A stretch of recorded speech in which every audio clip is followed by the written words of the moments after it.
I don't think there's any other person in history who's been dealt a worst raw deal and a bad rep for inexplicable reasons than this lady, to be very honest. But right after he's released, he marches straight down to Egypt. The emirs are ecstatic because nobody likes Al-Adil, and he is installed as a sultan. Nasser gets his way, and Salih is able to generally unify or at least consolidate the Ayyubid rule. He's one of the few ones that's able to do it, and he's also the last one that's able to do it. So he's remembered pretty fondly as a poor man's Salahuddin. So he's not Salah, he's Saleh, right? So he's kind of like a mini me. He's like a mini me. Yeah. But he is a lot of the good things that Salahuddin is. So 1240, he's now the Sultan in Egypt, and immediately he sets out trying to figure out how he can consolidate his power. Because remember, he's actually from Iraq, and his power base is entirely deserted.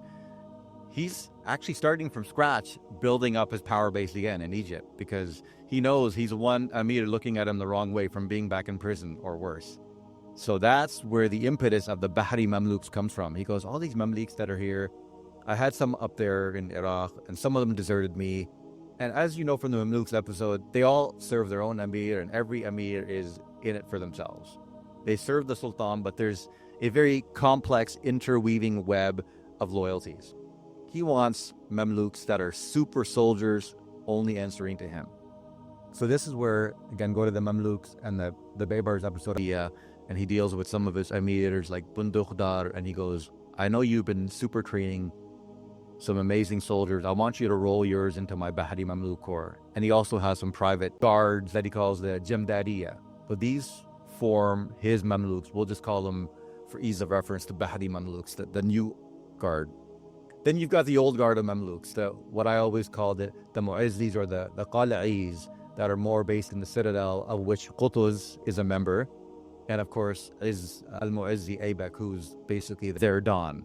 But these guys are a different faction. Although they are Mamluks in the broader sense, they're not loyal necessarily to Saleh and Shajar ad-Dur. A lot of the things that they do in common later on are usually based on an alignment of convenience and interest.